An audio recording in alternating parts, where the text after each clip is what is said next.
Well, let me welcome you to the conversation segment of the Signature Show for this Sunday. Always Sunday rendezvous. This Sunday, we are looking at a current development in the Nigerian policy space. The federal government has asked us, Nigerians, to get our national identity numbers matched with our mobile telephone numbers. That directive has created all manner of headaches. People are rushing to the National Identity Management Commission centers across the country, and the pressure is unimaginable.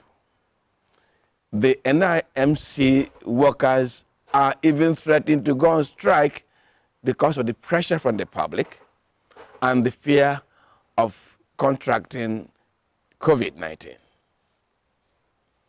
But in addition to this, some Nigerians are raising some fears about this new policy.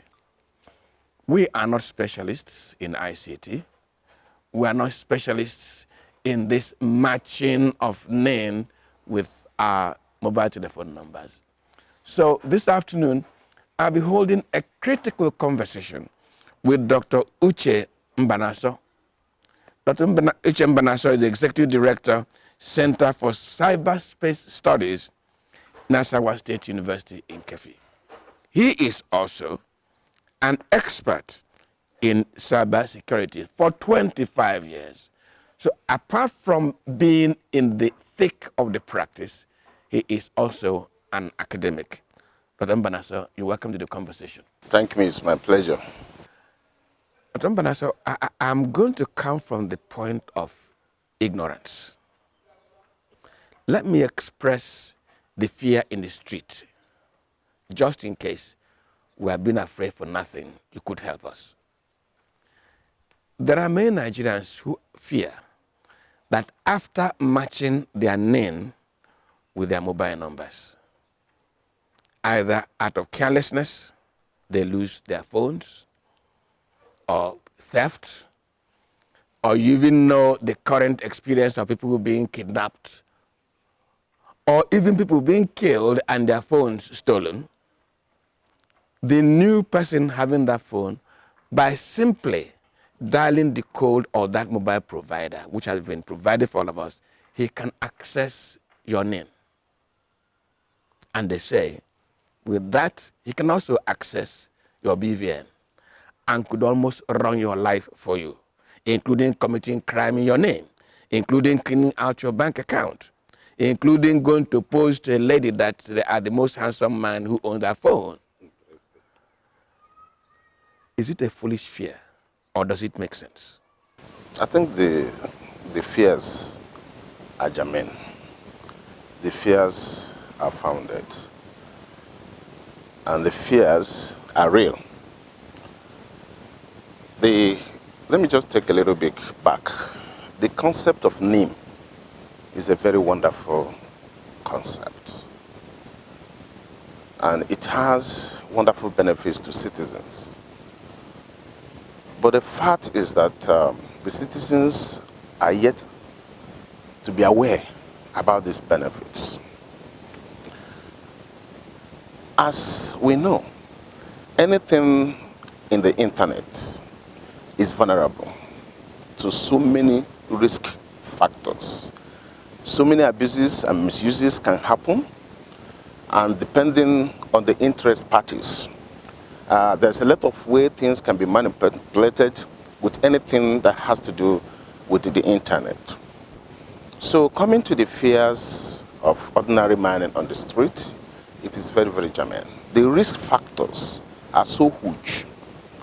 And I don't think that we have taken time to look at the risk factors and then put out how we can mitigate these risk factors before delving into most of the aspects of the things we're doing with NIM.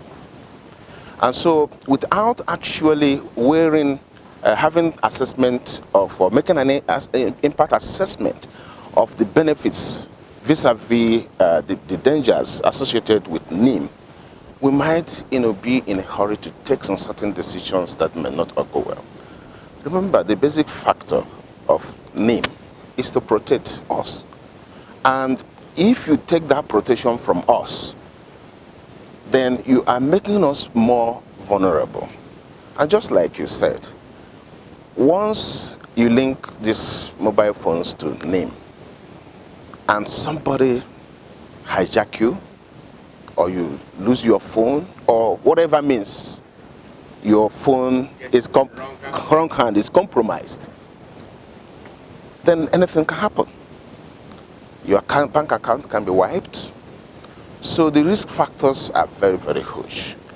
And as we speak, I don't know what are the mitigations that have been put in place. How do we actually thwart the effort of wrong people?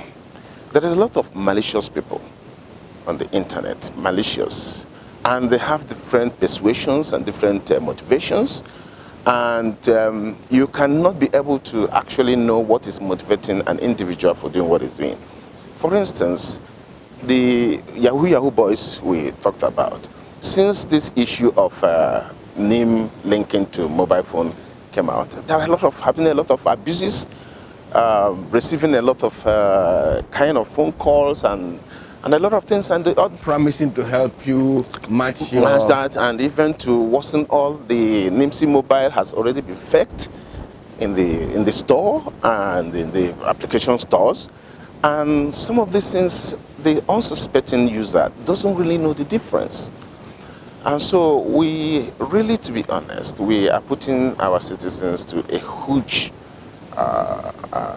danger by the attitude of the way we are trying to implement this linkage.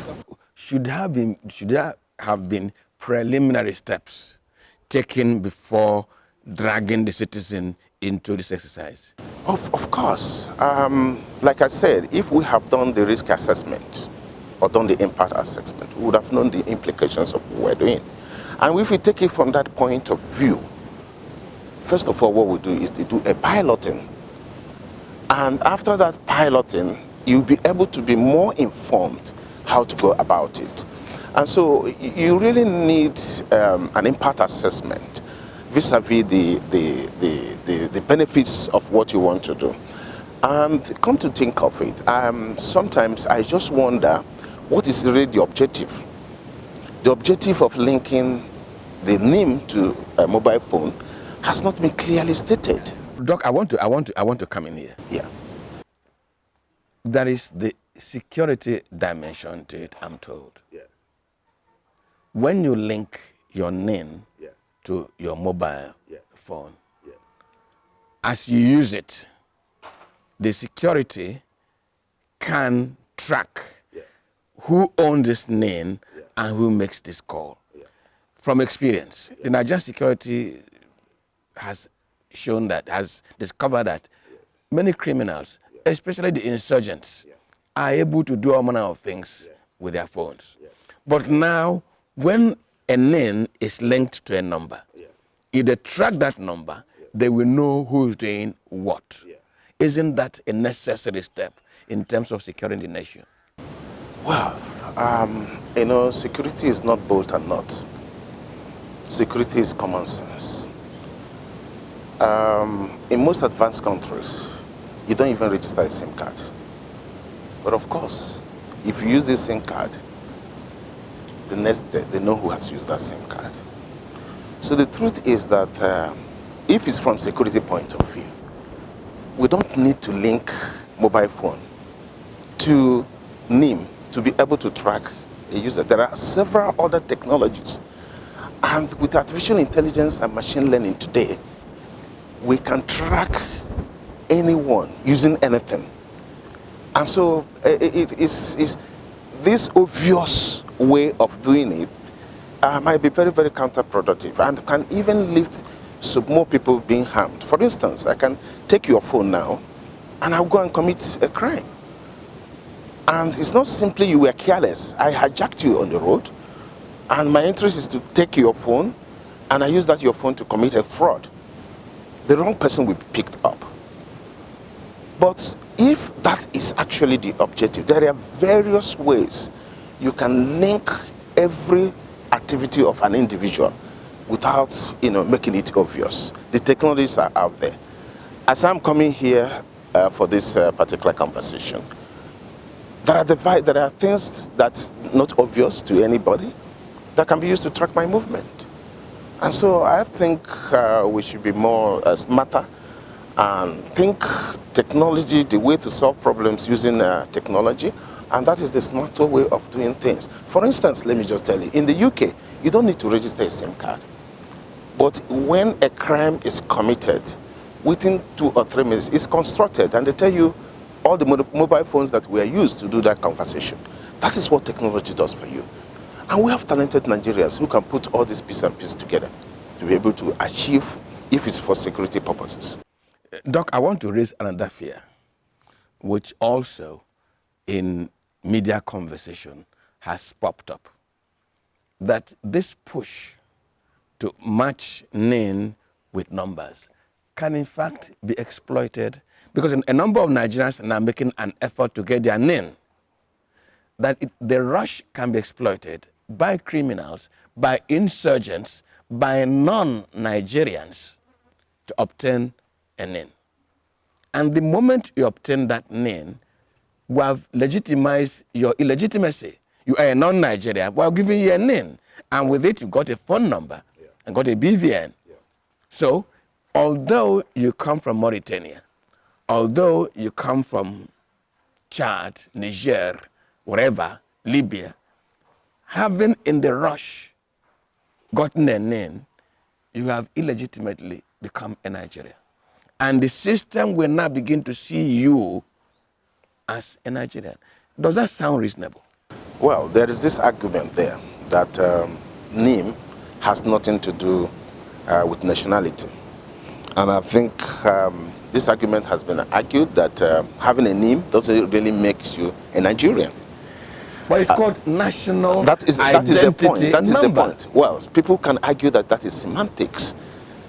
But coming from the point of view of using the word national, it has to connote that citizenship. It has to connect that citizenship. But having said that, if we really understand what digital identity is all about, because the name is just a digital identity. It's an opaque, what we call opaque handle that identifies you, okay?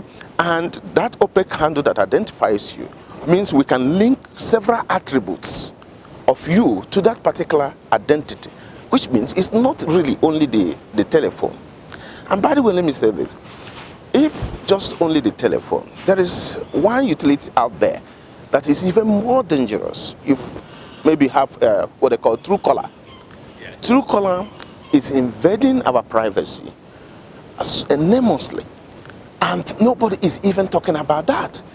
That Truecaller is linking all our numbers, unobtrusively without any form of consent to the individuals. This is purely a very big violation. And I think that our data protection should have taken charge of this and make sure that Truecaller is not invading the privacy of citizens. So I think the essence of NIM has more benefits, commercial benefits to citizens, and that should be our focus. Our focus should not be security, because there are several ways I can link individual. I don't need your telephone number. And by the way, like you have said, I can use your number to commit a crime. And so if you don't know other means to be able to aggregate activities or transactions that's happened and get the actual person that have done that, then you're missing the whole thing. Okay, Doc, I want to go to a different dimension of public fear, public concern, in fact. Before this government came to power, the National Identity Management Commission was said to have registered about a little bit over 7 million Nigerians and issued them with ID numbers. That since the Buhari administration, that figure has gone up to almost 40 million. In other words, there's an incremental progression. There is a cost element to the current NIN phone number linkage. Is it not, wouldn't it have been better to push these resources to the commission that is seen to be having some progression, so that it can up its performance? Say, before the Buhari administration leaves, it may have registered up to 100 million Nigerians. So there's an incrementalism that people are progressing. Are we not mismanaging resources? Well, I'm not an economist. And for that, I won't go the way whether we are mismanaging resources. Okay, let us say I'm not misapplying resources.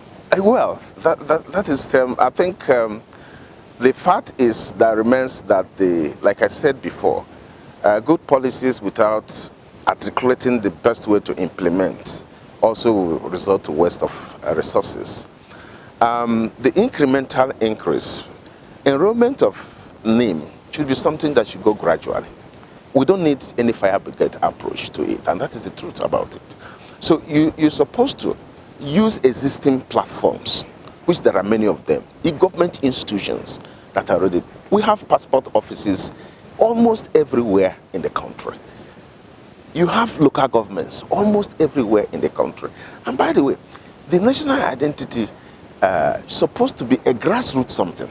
It's supposed to even start from your town, if we really want to actually identify people. So it should have started from the grassroots. And after some years, we can see that if I actually have these names, to a greater large number. So I think the people who answer this question are the people who knows the reason about the approach. So there must be, something behind the scene that we don't understand or we don't know. And nobody has actually come out to, like I said, the clear objective is not there, so nobody has actually come out to say why doing this and at this time and at this hour, and the rush and all the panic measures that have been put in place. So unless you know what it is, it's just like a son and father relationship. You might be doing something you know better. Your son doesn't know as much as you know. So the policymakers may know better than some of us, but what they owe us is to actually tell us what they're doing. And the benefit, we will derive from it. Because of course, if I know the benefit, and it's very, very beneficial, I will key into it. I don't need to be forced. But you see that people are being forced because of the threat of, the associating them. Yes, to differentiate them from their numbers. And in this digital age, everybody wants to be connected. Everybody, you want to access the internet, you want to social media and all that. So that is actually, you see people rushing for that kind of potential deprivation. Tuche, let me be unfair to you. Are you worried by the accusation that the Minister of Communications and Digital Technology, whose office is driving this new policy, is simply carving an area of influence for himself? I don't think so. And it might not even be that the minister rolled out this particular program. But as an officer in charge, he is the one to implement. And so until you know the objectives or the goal, you will know who to blame. Okay, so I wouldn't think so. I would think that probably he is doing what he's asked to do. Interject again, Prof. Doc. In conversation, people have said that the National Identity Management Commission, or that project, was not particularly a Nigerian-inspired idea. The World Bank saw it as necessary as it advised Nigeria, and a number of interest groups who wish us very well have been funding and pushing for this national identity. If this narrative has any truth to it, what do outside interests have to benefit from enrolling all of ourselves into a National Identity Management Commission? Thank you very much. I think what you said is very, very important to the whole equation of NIMC or NIM. NIMC started as part of the reforms. Remember, this started in 2007 during the Obasanjo's administration. And as you rightly pointed out, it's not a Nigerian grown idea. I think it was part of the reforms because if you know, the 419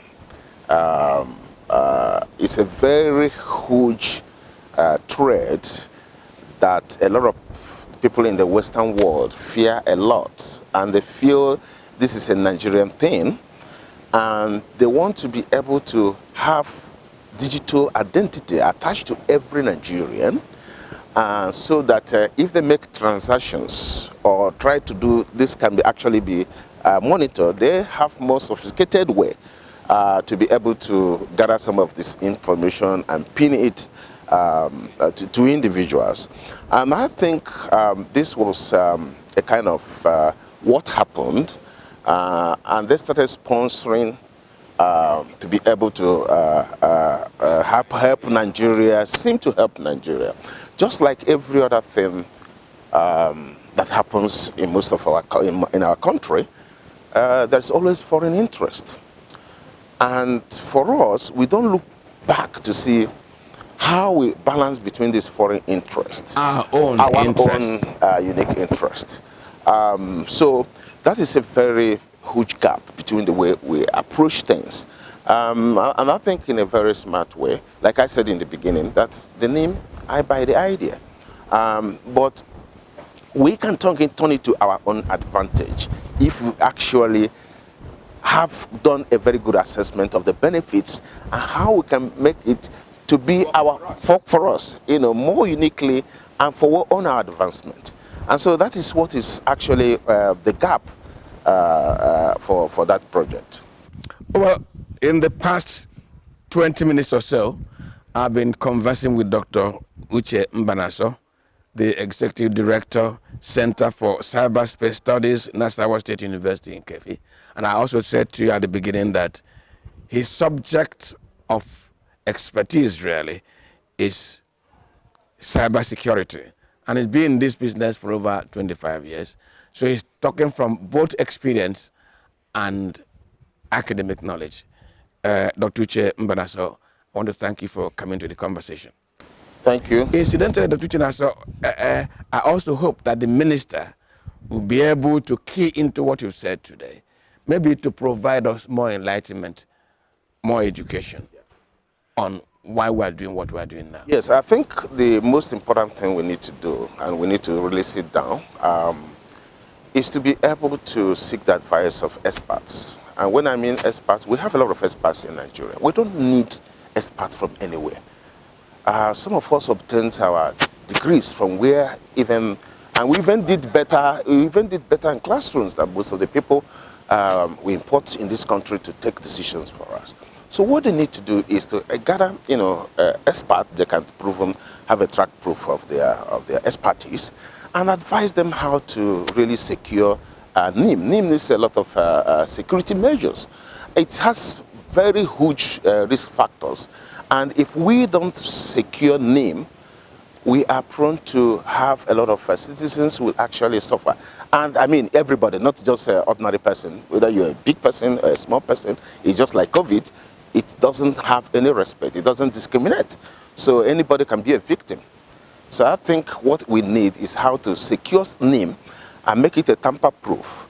And I think we can do that. And the benefit is very, very huge.